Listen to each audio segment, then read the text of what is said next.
Hey, it's Princess Havoc, your favorite BBW adult star and host of Causing Havoc, along with the fabulous Bobby Lucas, where we talk about anything and everything. Come follow the dopamine with us Sundays at noon, now with video. Part of the Premium Smoke Room family and streaming exclusively on Anchor and Spotify. Run, don't walk to subscribe now. For only $4.99 a month, you get my show and 4 other great shows as well. See you there. Mwah. Good afternoon. Hello. How you doing? See, that's what I needed. That's what I needed. That kind of energy coming through the phone. Energy, yes. Cause you know, some days like it'd be a rough day. You just need a voice that just like pepped up. Yes. I'm nice and peppy for you. Yes. So how have you been today? Well, I'm currently sitting in a bubble bath, so I am feeling very relaxed. Now I hate that we didn't do video. I thought to myself, we're going to do things a little differently today, and I'm going to do a podcast interview from a bubble bath. Oh my goodness. Now I know the listeners like, damn it, next time bring it into the Premium Smoke Room. We will do a Premium Smoke Room next time to where we can get that pretty face on camera. So just relax, people. So how you been, Miss Lady? It's been a minute since we last talked. I know. I've been a little busy lately, just a little bit. But things are good. I am going to XBiz next week, and I'm excited. It's going to be my first time there. Good. Cool. So look, let me get these particulars out the way, and then we can get this thing rolling, baby. Okay. You know, let you soak in let it soak in the tub a little bit longer. So okay. Hello everybody, and welcome to the Smokers Lounge here on Anchor. The perfect app for anyone trying to start their own podcast career. Go to anchor.fm, get yourself a profile, or download the app on your phone. I'm your host, Kevin Officer of the Champ, aka the Porn Rap Star. Y'all know what it is. Find all my links with one link on mylinks.com/Porn Rap Star.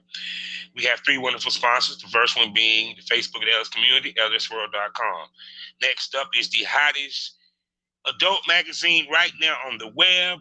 Go there today, get yourself a digital copy or get it paperback and mailed to you. I'm talking about eroticismmagazine.com. And last but not least, Melon Own. For you consumers, a new place for you to get fresh content.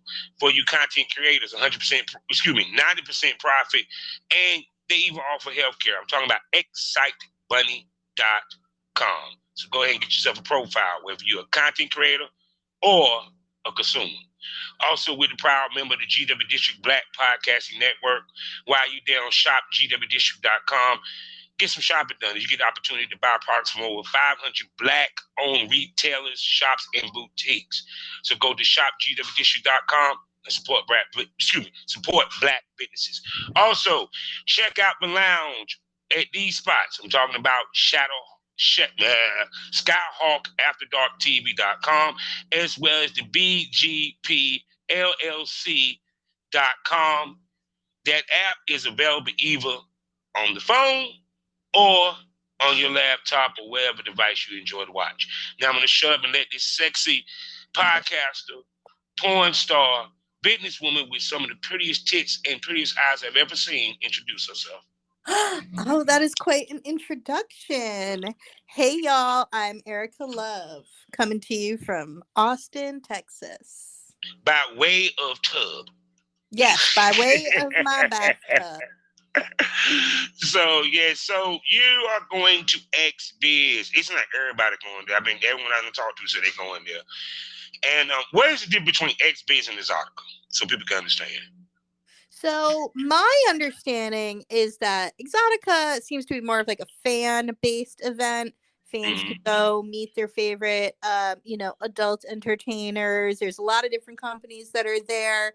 and they do have, some kind of conference stuff that you can attend. But XBiz is where the business people are from the adult industry. So if you're a model, you can go learn ways to be a better model and make more money. Or if you're on the tech side, you can go, talk tech with a whole bunch of business people. And then, of course, there's also some fabulous parties, it sounds like, that are going to be happening as well. And from my understanding, there's just collabs happening all over the place. Yeah, it seems like no matter what convention it is, it's always going to be collabs. Yeah. Well, because so this kind of got sprung on me. Like, I was not planning on going, and then I got nominated for an award, and I was Congratulations. like, oh, thank you. Yes, I'm nominated for BBW Social Media Star of the Year.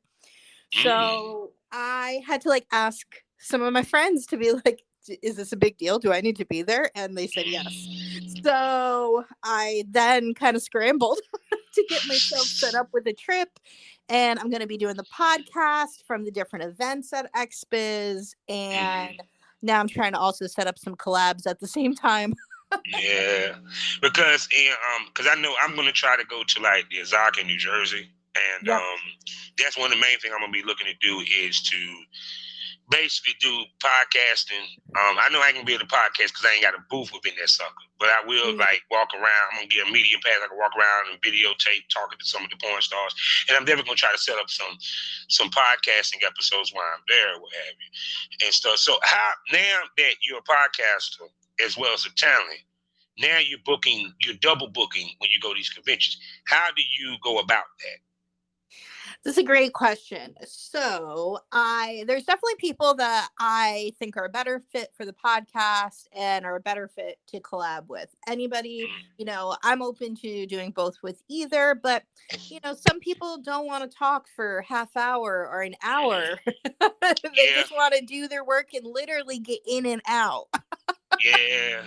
So because that's kind of how I'm trying to assess it. I'm asking people in general, would you want to do one of the podcasts?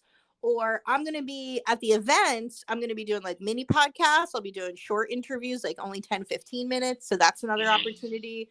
And then also, there are some people on my list that I've been trying to collab with for a while. And I'm like, those people now are on the top of my list for XBiz because I'm like, well, you're going to be here. I got to make this happen with you. So, I try to create different opportunities for everyone that I want to work with. Yeah, because I would tell somebody the other day, I said, you got to catch them when you can. That's the conversation, especially when it came to podcasting. And the same with porn. Because that was me and my partner's motto, get them while you can, because if you miss that opportunity, you may not be able to catch them again. Right. And I've definitely had some missed connections with different people in the business. And it's like, oh, you're going to be there? Okay, great. Let's figure out a way to make this happen. But honestly, the biggest challenge I've had, and I know you'll appreciate this, is I've been now like, oh my gosh, I got to figure out how to do a mobile podcast where I can kind of control the sound. Yeah. I ran out to Best Buy to buy some equipment. I'm like, I don't have a crew with me. How am I going to make this all work? Oh, now that's going to be my challenge too, because I know some of that. I know for fact that I plan to do video podcasts while I make these articles. So I got to be able to have my camera set up. Also, which I'm not worried about the audio, because what I probably end up doing is because especially now that Anchor allows video on their shit. So I ain't got to worry about trying to do audio and video at the same time. I can do video and then just upload it. Right. So but I just know I want to have a nice, decent looking setup in the hotel room when they come in. So that when that camera there, they can see both of us there. They can hear both of us. Period. Because I tell people it's different filming a podcast than filming a porn. Yep. Way different. Yeah, I'm learning as I go. So I've figured it out, and the noisier places are what worries me. And you said, you never know what could happen when you're out there just walking around and you have an opportunity. You got to take advantage of it. So I'm definitely looking forward to that. And I might pop up at an Exotica later this year. You never know. This is my first industry event that I'm really going to. That's like a big industry event. So I'm definitely excited. And I mean, you never know. You could be talking to an award-winning star next time. Yeah, because I mean, even with me, like when I went to the Exotica in 2019, I went to one in New Jersey, and then years before the one in Miami, and just standing outside, because I didn't go inside, but just standing outside, I got to meet Metro Man and his whole crew. I connected with a bunch of people that I saw out there. So it's exotic. These places are great to, if you can't set it up then, you can set it up down the line. Yeah, Exactly.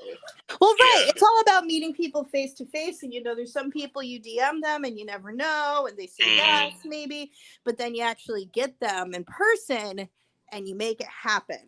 And that is what I am excited for. Well, I am in Miami next week. Yeah, and plus you get to be in that warm sun and be in the pool and show titties. There's going to be so many titties. I'm so excited for that. I honestly can't wait. I want to do a podcast from the pool, from the swimsuit contest. So, yeah, I'm definitely looking forward to it. It's going to be a great time. Oh yeah. So with that being said, like who's some of the people you're looking to hook up with when you go there? Okay, so top of my list is Thor. Don't know if you're familiar with his work.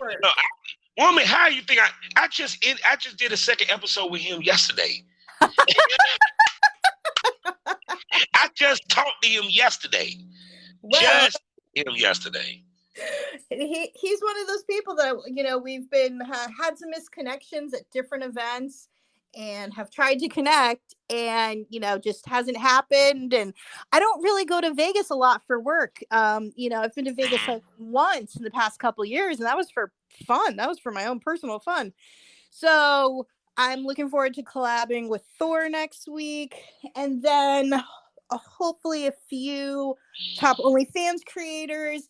And then, so I'm going to go old school on you. So, you know who Samantha 38G is? Yes. Oh, hell yeah. God dang, hell yeah. So, I have fans tell me all the time on TikTok that I look just like her. And I posted on Twitter like the other week, maybe 2 weeks ago, it was like, hey, people say that I look like her. What do you think? And she responded and we started chatting. And she said she'd love to be on my podcast. So I'm hoping I can make arrangements to interview her while I'm in Miami as well. And she's a legend because we talking about Score. Like she was with Score when they were doing the boob cruise. Okay, that's how long she been in the game. Yeah. Well, and that's what at first I didn't know who she was. I'm still new at this. Yeah. And then I found out, I was like, oh my goodness, she's this OG veteran, like porn star. And like, oh my God, we actually do kind of look alike. See, y'all should do a scene together. Well, she says she doesn't maybe we'll see what happens. She definitely also said that, but I was flattered that she, was willing to even do my podcast as a newbie. Yeah, because even with me, like, because it's like sometimes it's easier to get them to shoot than to do a podcast because it's like, it's funny, like we hit somebody up and the first thing they holler that they shot, and I just laugh. I be like, it is funny. You have no fear when it comes to having a dick in your mouth, but when it comes to having a mic in your face, you're scared as shit. Right. And well, that's where I think, somebody who's newer, kind of like me, and there's other people that are doing podcasts and stuff too. It's, we've done social media. That's where our audience is. And, there's opportunity for us to sort of like cross fan bases where it makes sense for both, because we're both going to pull in new people to our content. That's everything. So have you reached out to other, like, just straight up podcasters? Or you just want to deal with, podcasts within the porn realm, of course? No, I really haven't. There's one other girl, I shouldn't say girl, woman. She goes by Fit Sid. Yeah, they talking about. Yep, we've talked about working together, collabing and podcasting. Got hoping to follow up with her. She started a podcast around the same time. Talks very much about getting started on OnlyFans and because how she built her empire as well.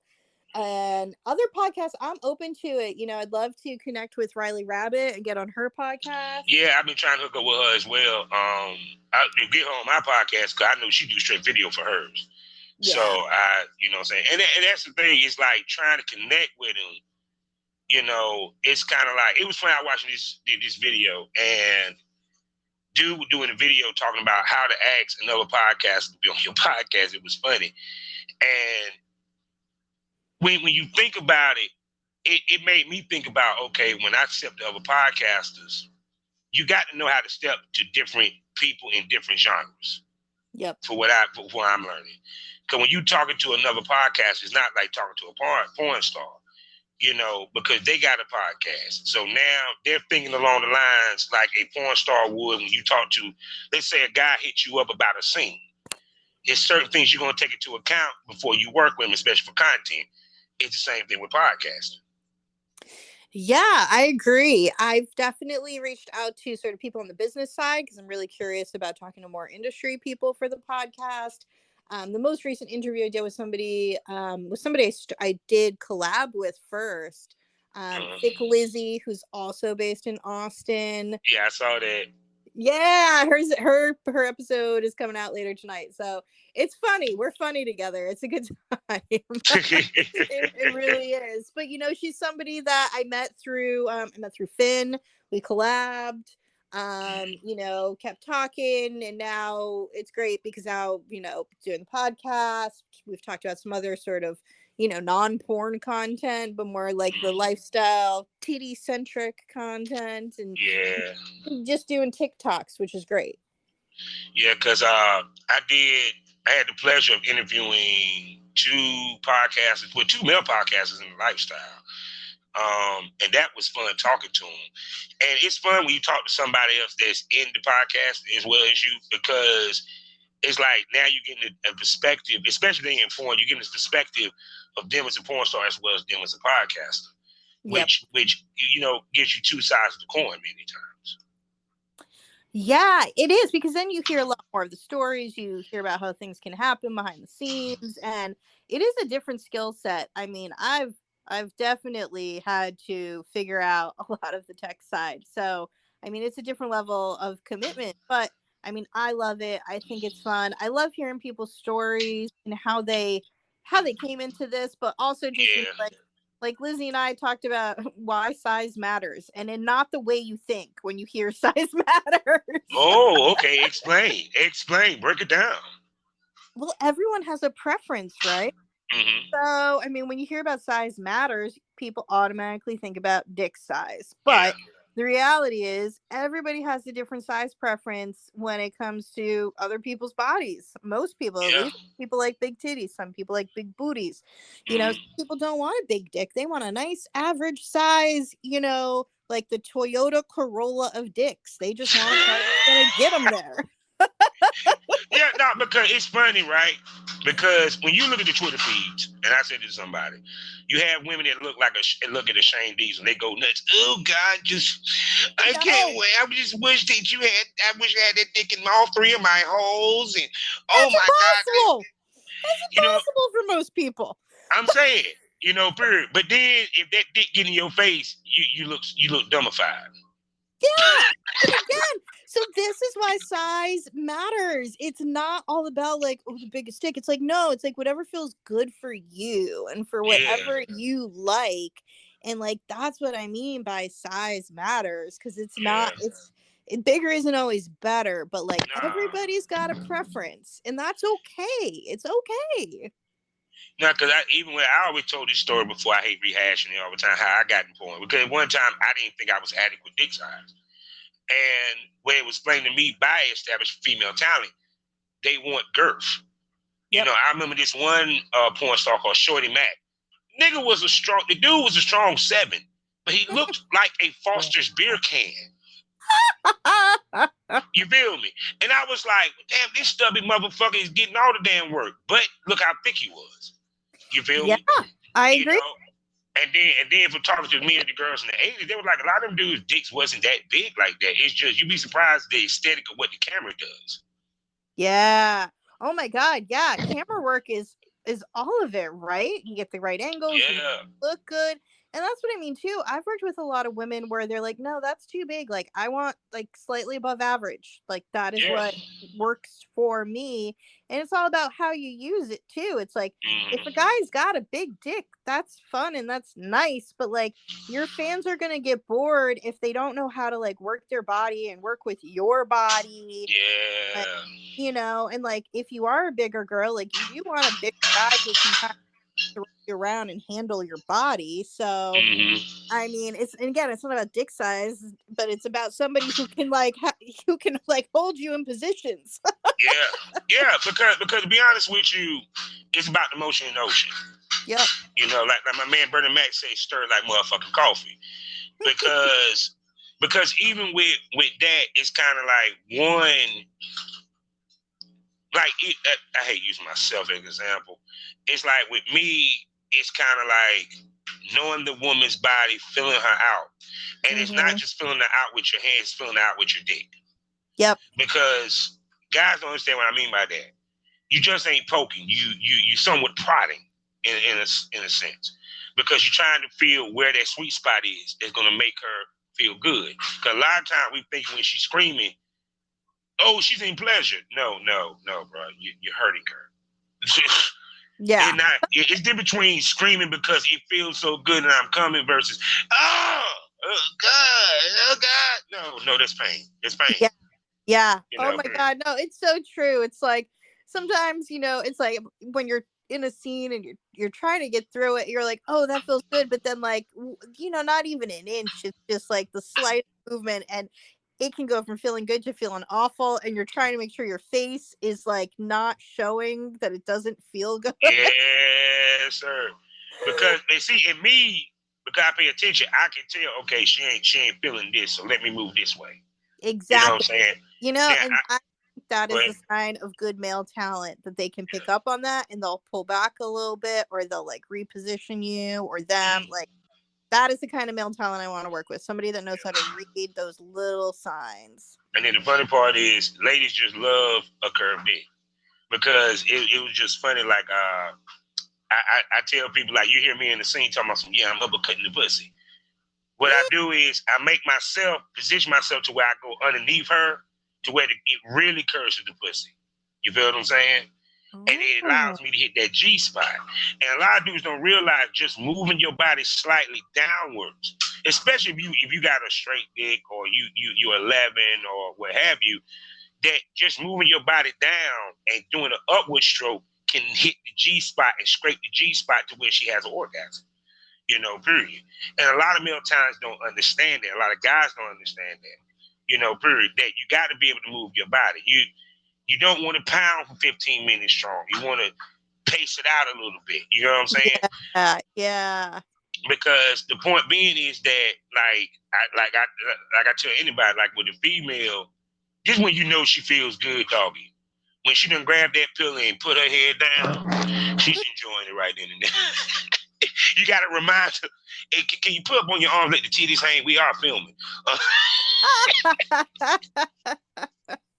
I know, right? I know that is challenging though, because you want to just enjoy it in the moment, and then you're like, right, I need to get back up so they can see the titty sway.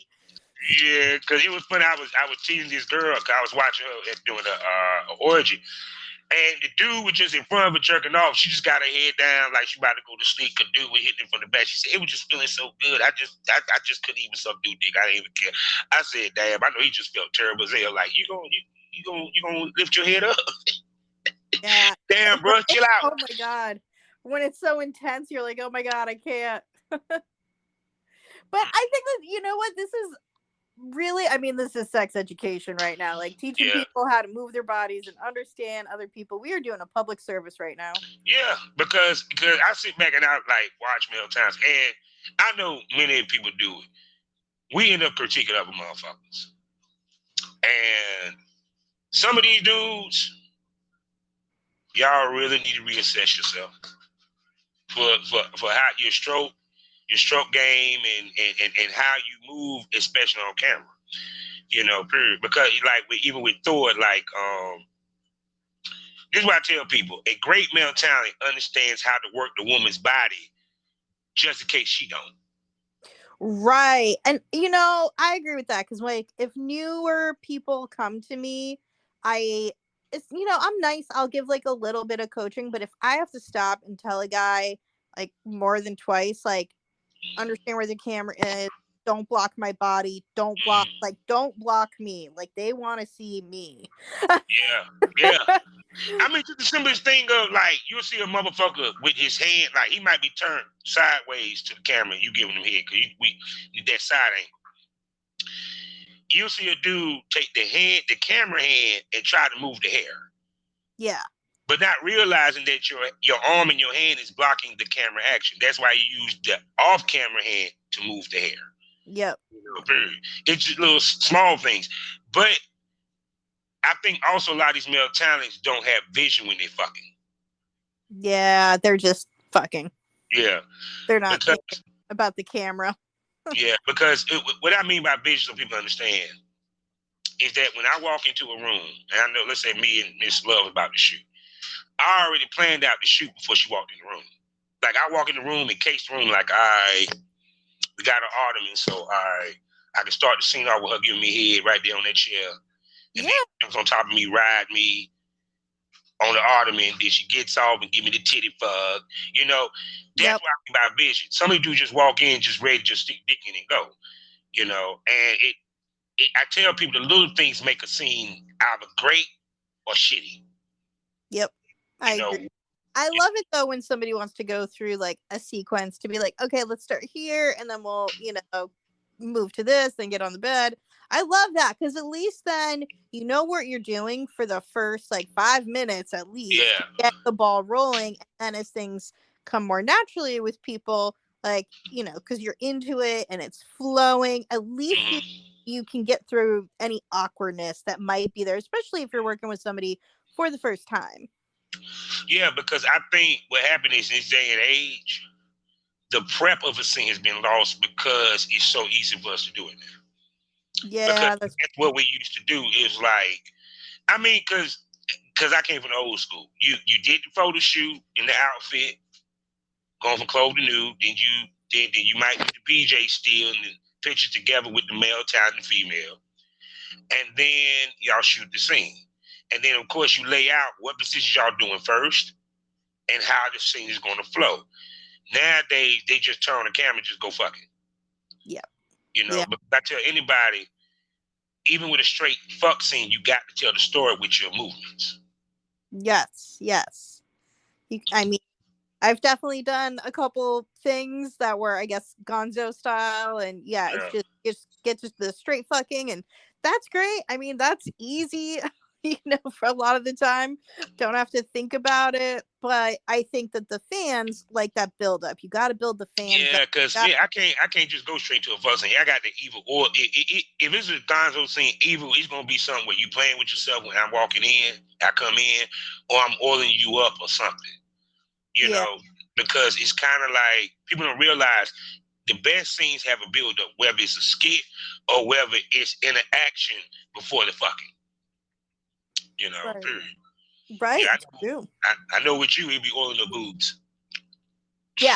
Oh, they always want the boobs. The boob guys are always like, let me play with the titties, all the things with the titties. So, but the challenge is always, me trying to figure out what kind of titty fucking they like. Some people like it very, some people like a more soft, sensual titty fuck. Some people like the squeeze them together as hard as you can, extremely aggressive titty fuck. And you kind of just gotta read the guy and see what he's into. Yeah, with me it was always I like sloppy sensual titty fuck. Like, you know what I'm saying? Yep. Like she spitting on the dick, drooling on the bitch while she doing the titty fuck. Period. I might stop her and then I start stroking. You know what I'm saying? But that's part of changing pace. Because changing pace keeps the scene exciting versus you doing the same pace and after a while it gets boring. Yes. Yes, and like honestly, after 5, 6, 7 minutes of titty fucking, I'm tired. My boobs Yeah. are heavy. Like I'm ready to move on. So unless it's just a Yeah. straight titty fuck video, we got to move on to something else after a few minutes. If it's Oh a no! straight, Even with that, even with a titty fuck video, I'm gonna have BJ, and I'm like, nah, just suck it for a little bit, take to this way. oh, well, that's part of it too. You gotta, Yeah. yeah.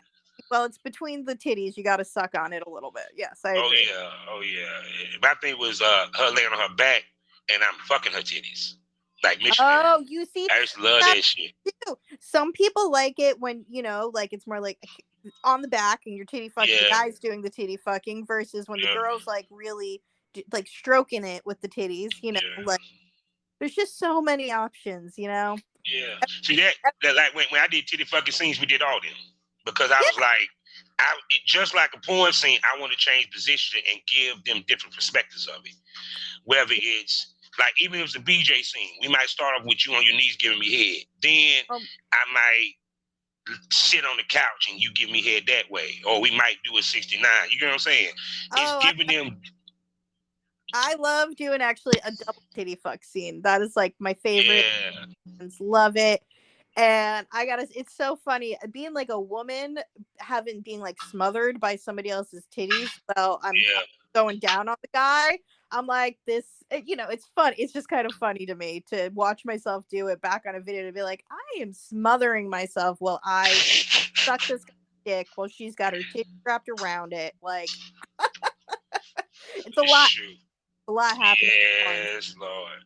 So when we were talking before, I was talking about, man, you travel a lot, and that's one thing I want to get eventually to is traveling, because I know at some point for me to really advance my podcast, advance my career in this, I have to travel. Especially get to the people that I would want to interview, because sometimes it takes you being in their face to get that interview versus talking to them via Twitter. Period. How much traveling do you do? I travel about once a month, and to be honest, I should probably travel more. Mm. I feel like the people that are at the top of their game are doing stuff weekly most of the time. And the challenge is living in a place like Texas where there are other people here, but it's hard to get on people's calendars. A lot of people are in LA, a lot of people are in Miami. And so my challenge is, I know I've got to go to the people most of the time unless I can get them to come to Texas. So that's now I gotta ask you this, because I know I go through this. How hard is it getting them fuckers to Texas? I mean, it's kind of hard, to be honest. It's kind of hard. I mean, but that's also now I want to, I was like, well, if I can shoot with them and I can do a podcast in a studio with them, I also always throw in Thick Lizzie. I'm like, Thick Lizzie's in Texas, in Austin. You can, work with her. And then like the challenge is, there's some ladies in Dallas, there's ladies in Houston. So, the guys that do Texas, they set up a whole Texas tour. They fly in or Dallas and then they make their way through the state.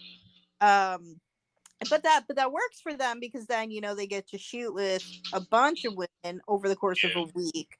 So, but yeah, nobody's really coming to Austin to make porn. It's funny too because there are other adult companies here like Fleshlight based in Austin. Why not? The other industries why those guys are based in Austin. So it's like kind of under the radar that there's adult entertainment in Austin. It's just not on the map the way other places are. Yeah, because it's kind of like when North Carolina girls come through North Carolina, they stop in Charlotte. Yeah, they would not come to Raleigh. Yep. And like I said, with me, part of the reason why I didn't travel because I had a cameraman. What for what? You know what I'm saying? He can't travel too tough, and I always wanted that cameraman look. You feel me? The cameraman filming it versus me doing POV all the goddamn time. And two, also I understand why the dudes are a little hesitant for traveling, because if you go to an area where porn's not frequent, and just say you book 4 girls, you might out of those 4 you might shoot 1 because the other 3 might cancel. Versus if I go to Vegas, even if one cancel, I still might can find one to replace it that quick. Yep. Yeah, I know, and I understand that challenge.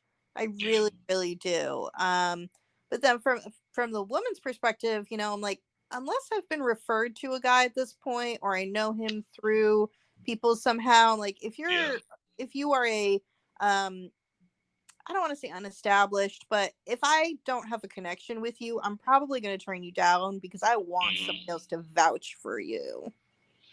Yeah, there was something else I was talking about, because that how the game used to be, especially for male talent. Females, y'all ain't had to worry about it so much because they were always looking for new female girls. They always were looking for girls. Yep. But with guys, it was less guys, and it's always that, especially mainstream. There might be 1 million girls that's filming for mainstream, but it's probably 1,000 guys that they're using. Because the simple fact of, 1, dependability, 2, keeping it hard, 3, depending upon if you one of the ones that don't come fast, because trust me, it does hurt you if you come fast in mainstream. Not in the mid-level content trade, because the girl don't give a fuck, because 9 out of 10 she wanted to fuck you anyway. But the point being is, when it comes to Hollywood, they give a fuck about if you come fast. They give a fuck. They give a fuck. I understand, because you don't want to be making really long scenes most of the time, so I get it. So yeah, and then some dudes just can't get back up that fast after that. Yeah. Or at all. Some dudes just want nothing done. Oh, the challenges like men facing porn. I'm saying. And then too, you also, because even with me, like, it was like I used to get mad, but then after a while, for like years, I got mad. Like, man, I can't come fast. I can't come fast. But then when I got to the point where I was like, motherfucker, I ain't Hollywood. Right. I ain't gonna get on no white list, and she ain't gonna give a shit. Actually, looks hot if you make me come twice in a scene. You know what I'm saying? It does. Well, if you can do that, then you have a special skill that is absolutely in demand, I would say. Yeah, because I'm sorry, some of you women, it's hard. Some of y'all 3-strokers. God damn, we getting that pussy 3 strokes. You're like, oh, I'm done. I get it. I know, but then it's also, I know when you're shooting all day, it's like you're like, I'm just not going to be able to finish. And I've definitely discovered the fake cum and been like, all right, we're gonna fake this then. I used to Playboy. I ain't never fake it. I used to Playboy. We just faded out like Playboy used to. Oh, so you don't show. I know. Yeah. It's funny because I didn't even know. I knew that there was fake cum, and then somebody else was like, "Do you want to try it?" And I was like, "Sure," but it's it was a scene. It was a blowjob scene at the end, and I was like, "Oh my god, this tastes so bad." Oh god. So bad. The fake cum tastes so bad. It just be like, because it was like, one dude, like one time we did, they were like, why don't we do a fake cum? I said, what we're gonna do? Stand beside him, and when he said, squirt some lotion, I'm like, no, just fade it out. Squirt some lotion with some water, and nah, we good. It just faded the fuck out. Oh my god. I remember it was while working with years ago, this girl named Pink Candy, and we had this dude named King, and he always had an issue with not coming, right? And this dude stayed hard, and he'll go for 45 fucking minutes, pounding that poor girl to death, and he could not pop. So I ended the scene because we had more shooting to do. He's saying that butt ass nigga. I'm like, dude, you can get your clothes on. We're not finishing the scene, bro. You're not coming. You're not coming, man. We just gonna fade it out. You good? Oh my god, that's the kind of guy you set in for an orgy, to be like, all right, we've got like a big old orgy scene, a lot of women. Yeah, because I'm gonna tell you what's crazy. Like with Fap House, which used to be X Hamster. If you ain't got a pop scene, they won't let you load the video. Oh. I was shook on that because I loaded the video. They didn't have a pop scene. They said, you don't have a cum shot, sir. We can't use this. I said, what? That's kind of it's the big finish for a reason. Yeah.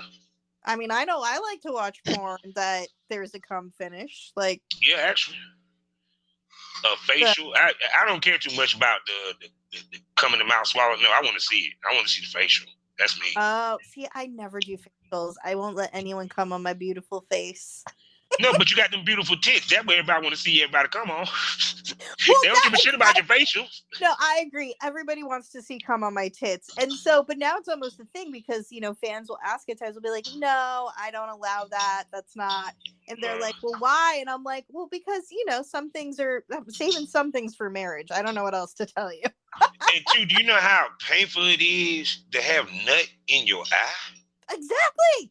Oh my I God. remember when a girl squirted, and I love a girl that squirted. That shit got in my eye, bro. My eye was red for like a day. Right, exactly. I'm like, why? I'm like, I'm not gonna, no, unless somebody's paying me a ridiculous amount of money to do it. Or, again, it's like my man, like, oh, this is ink and my fantasy. Oh, fine, babe, I'll do it. But like, I don't ever do that in scenes. Because again, people do want to see it on my tits, or I do, people want to see me be cream pied. Like, those are the options, titties or pussy. Like, take your pick. Yeah, I used to be scared to do a cream pie. That because I know I'm a fertile dude, and some of you women that be asking for cream pie do not take no birth control. Oh, well, that's irresponsible. I'm just saying, because I heard one girl like, because I know one girl was a time she was Native American. She was like, "No, I can't do birth control because of such and such and such." I was like, "Well, we ain't doing no cream pie. I ain't about to have you talking about some. How can I got one in the oven." not be on birth control as a woman? I don't understand that. Yeah, I don't understand it either. You know what I'm saying? Period. But then, the first thing they holler is, "But I don't want to use condom because it make me look unprofessional." But you might want to start using condom because you really want to fuck around and get pregnant. I would just assume that most women in the business are on some type of birth control. Mm-hmm. Like that just makes it, because it is such a risk, right? And in that sense, it's just part of your job. Yeah, because it was like, it was always a rumor. Well, condom scenes don't sell. That's a fucking lie. That's a fucking lie. It doesn't matter. As long as you getting fucked, he'll buy it. Right. Facts. But I think a lot of male talents used to use that shit. So, because let's just be frank, some of these motherfuckers never fuck with a condom on camera or off. Right. And they're not used to using a condom. To me, a true professional male talent can adjust. Yep. Because not every female wants to film raw. Believe it or not. There's some females like, they don't mind something to dick raw, but motherfucker, you ain't going into pussy raw. Because I noticed that with Angelina Castro. A lot of the scenes that I saw with her plumber pass, dude was wearing a condom. And she's the top porn star. So, which means that she was at a point where her career was like, nah, I don't want to go raw. I'll suck it all day raw. You can come in my face or what have you, but I'd rather have a condom, period. Which is understandable because regardless of TTS, I keep saying this and I'll say it again till I die. It's only as good as the last person you fucked. Yep, that is true. That is true. Yeah.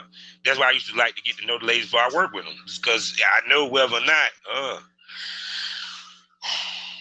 because the biggest question that you have, and part of this is trust and comfortability. I gotta trust that you're gonna step in here and that test is accurate.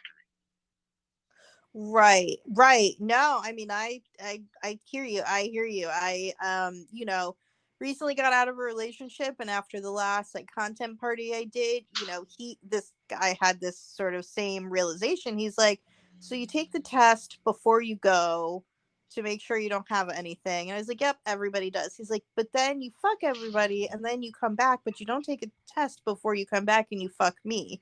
And I was just like, well, right. The industry standard is you do it before. And so it was just funny because I'm like, I've been dating you for a while now and you're just starting to realize this. No, what get me is that he's complaining about it because in our normal sex life, most everybody fucks raw anyway. Well, right. And I mean, honestly. That's I usually do. And it's especially if I'm dating you and we've been having sex, yes. Maybe the first couple times, yes, maybe, we'll see what happens. Yeah. but I mean, it also, yeah, if I'm in a relationship, I'm probably not going to use condoms because, again, to your point, I trust you at that point. We've established like you're not dating anybody else and I'm not dating anybody else. And, you know, in most of my relationships in doing this work, you know, I've pretty much only had one main one while doing OnlyFans, and the understanding has been like, you know, don't fuck anyone else off camera. Yeah. Like, some, like, yeah, fine, go do your work, but off camera, it's you and me, and Mhm. I absolutely respect those boundaries of the relationship. So, I mean, yeah, it's just interesting how different people approach it. Yeah, because to me, my thing is, I tell anybody, you have to curb your sex life. You know, period. Because it's part of your job, and at your best, it's part of your job. Because here's the kicker, or in the words of Joe Biden, here's the deal. When you take that TTS, everybody sees it. Yeah, So if you come up dirty, that's it. yeah, yeah. You're And done. very few people has ever came back from coming up dirty to have a fabulous career in porn, because one, it's not that they worry that you're not going to be clean when you come to shoot with them. It's they're worried that the next person they shoot with is going to question them because of that person's test. So in this business, we kind of do pay for other people's sins. Yeah, that makes sense, actually. Yeah, you know, period. So I know this much. Shoot. So I mean, so prior to this, did you think you had to travel this much for the business? No, I didn't think that I would have to, but I also think that a lot of it is kind of like, it is the fact that, you know, doing OnlyFans and being a creator is a little bit different than sort of the way the business used to work, where you'd go to LA, you'd go to Vegas or Miami, you'd shoot porn for a couple days for a studio, and then you'd be done, right? Yeah. So now it's, since we have the freedom and the flexibility to do this, it's like you can work with whoever you want, whenever you want, pretty much. Yeah. So you know, the part that surprised me wasn't necessarily the actual amount of travel, but the expenses that go along Yes, with Lord. doing this. And I don't think people getting into it realize that, listen, you can be somebody who, you know, does OnlyFans and you do solo work. It's just you and your man, and you do everything yourselves on your phone at home. And you can still make a lot of money doing that if you hustle and you're smart about how you do it. But if you want to like take it to the next level and be more professional and, you know, build more of a career for yourself, you're going to have to travel to do some professional level work and work with other creators. Yeah. But I mean, even in any business that you do, you have to eventually travel. Oh my God, yeah. Yeah, because even with podcasting, you kind of have to. Because one, like, for example, if you want to advance in it, New York, Atlanta, LA, you feel what I'm saying? Because that's where the main hubs of these podcasts be coming from. To connect, to even get with some of these networks. A lot of them is in these cities. You know, period. And in porn, you kind of have to travel because, like I said, depending upon where you at or where you live, you know, and everybody don't frequent. And plus, on top of that, also networking. It's an old saying. If you want to be with the big dogs, you have to be where the big dogs are at. That's, Yeah. I mean, when people asked, you know, they asked, how'd you get Kazumi on your podcast? And I was like, well, because she's the interview so far that's had the most listens and downloads above and beyond any of the others. And I was like, I met her at an event. I met her at a content collab in Beverly Hills, and I asked her, and she was available, and she was nice enough and willing to make it work for a newbie. Because I mean, I was like, "Can you be there tomorrow, 10 a.m. on a Monday?" And she was like, "Yeah, actually, yeah, I can do that." And I was just like, "Amazing."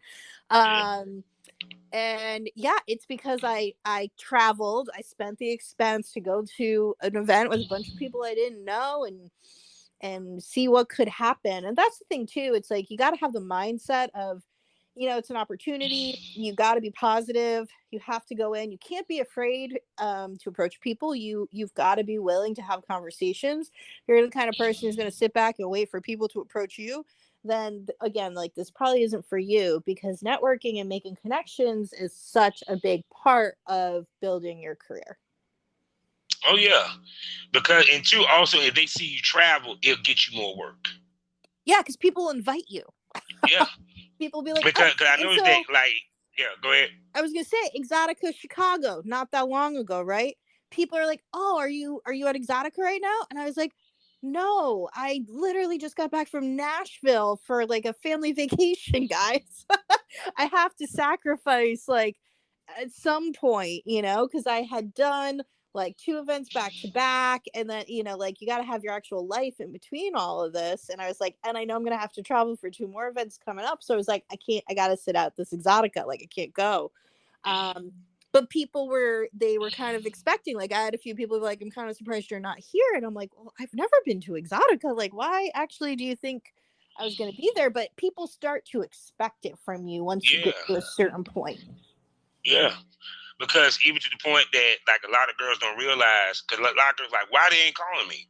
Well, if they don't see that you travel, they don't think that you're serious. And if they don't think that you're serious, they're not going to give you the time of day.